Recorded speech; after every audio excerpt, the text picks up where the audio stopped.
जो महिलाएं जो अच्छे घरों में, अच्छे बंगले, अच्छी गाड़ियों में घूम रही हैं, वो सोचती भी नहीं, वो उनकी पूजा कर रही हैं जिन्होंने उनको गुलाम बना दिया था, जिन्होंने उनको पैर की जूती बना दिया था, और उस देने वाले देवता को उन्होंने भुला दिया। क्योंकि बाबा साहेब ने जो उनको दिया वो कोई भी नहीं दे सकता। आप देख रहे हैं सम्यक इंडिया टीवी।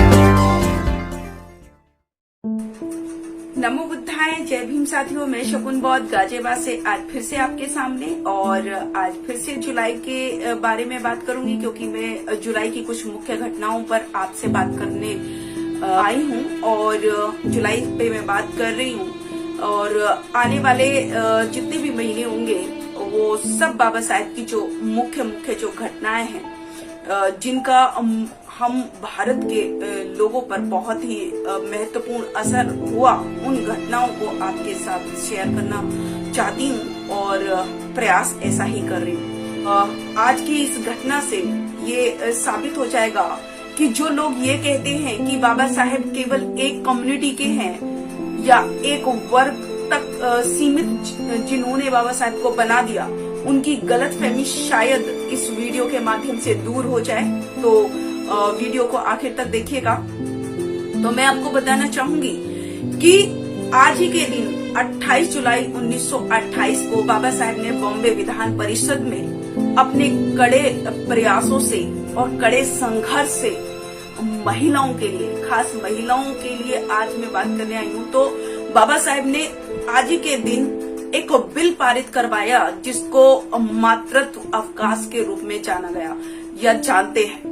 मैटरनिटी लीव जिसको हम कहते हैं, वो बाबा साहेब की देन है, जिसका फायदा आज भारत की प्रत्येक महिला उठा रही है, जिसका फायदा आज भारत की, चाहे वो किसी भी वर्ग की हो, किसी भी रिलीजन की हो, किसी भी कास्ट से वो बिलोंग करती हो, वो सभी बाबा साहेब के द्वारा दिलाए गए इस अधिकार का फायदा उठा रही है।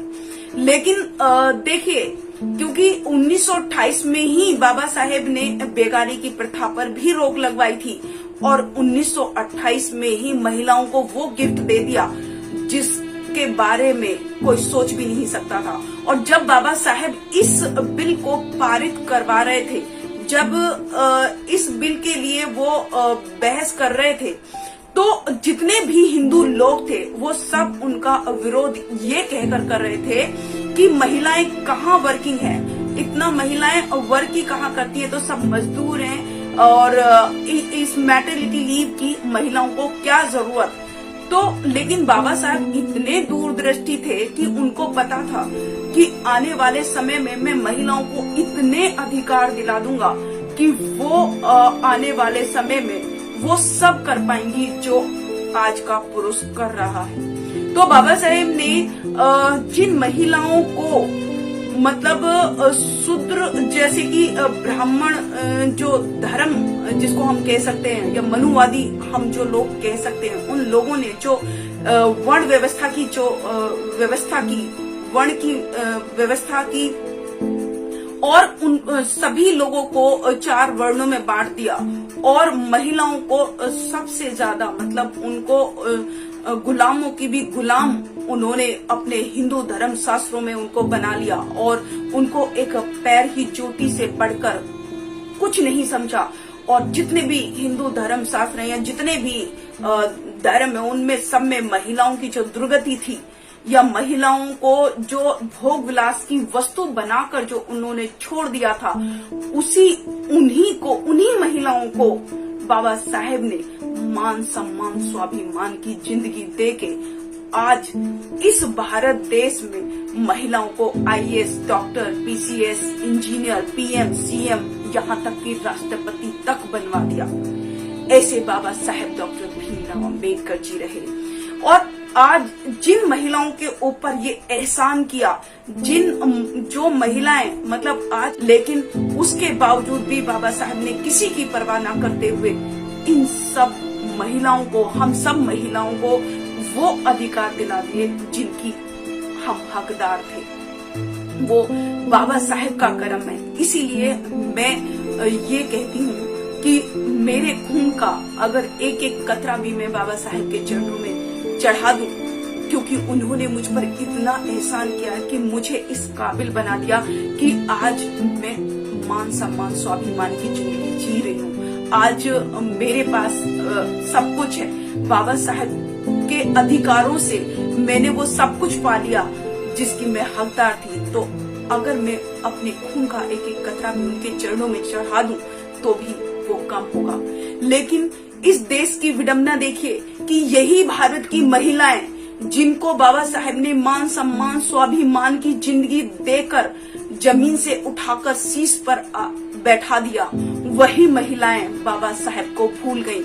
उन्हीं महिलाओं ने बाबा साहेब के साथ नमक हरामी की। मैं इसको नमक हरामी का ही नाम दूंगी, क्योंकि जो देने वाला था, जिन्होंने हमको सब कुछ दिया, उनको हमने एक कास्ट में, एक कैटेगरी में बांट के रख दिया।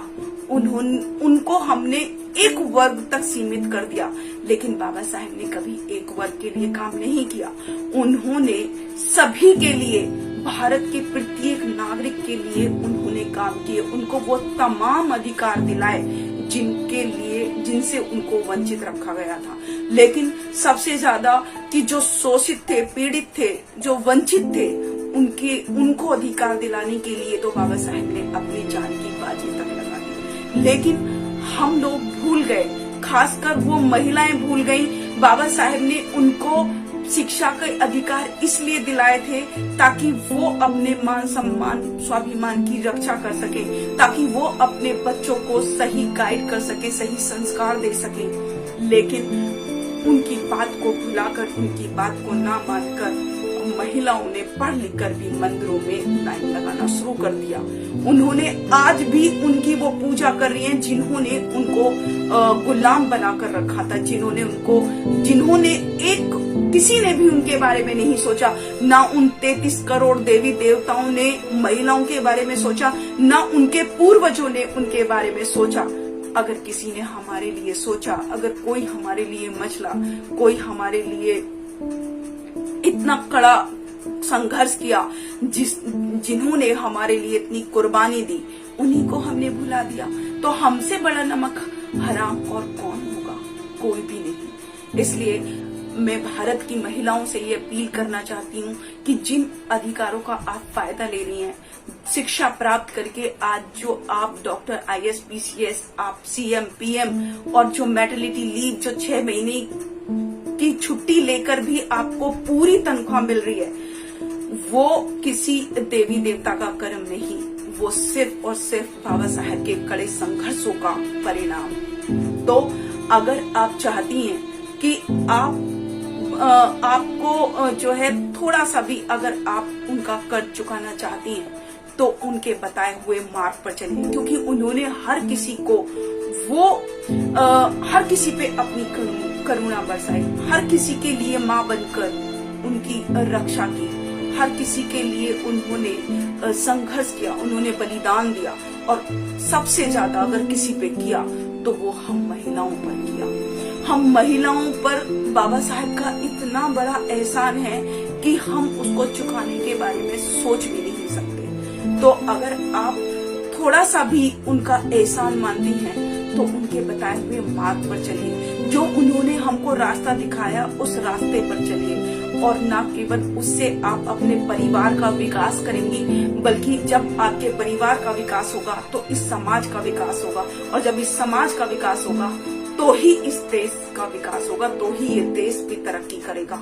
तो अपने बच्चों को तथागत बुद्ध और बाबा साहेब के बताए हुए मार्ग पर चलाइए, और उनमें वो जो जितने भी आज जो अत्याचार हो रहे हैं, जितने भी आज शोषण हो रहा है, जितना भी आज जो धर्म के नाम पर जो धंधा हो रहा है, वो सब दूर हो जाएगा, सारे शोषण खत्म हो जाएगा अगर हम तथागत बुद्ध की और बाबा साहेब की बातों को अगर हम अपना लेते हैं। तो इस देश को सोने की चिड़िया फिर से बनते हुए देर नहीं लगेगी, क्योंकि बाबा साहेब ने कभी किसी एक कैटेगरी के लिए काम नहीं किया, उन्होंने सबके लिए किया, और खासकर हम महिलाओं पर उनका बहुत बड़ा एहसान है। इसको जब हम समझ जाएंगे तो ही इस देश का रहना होगा।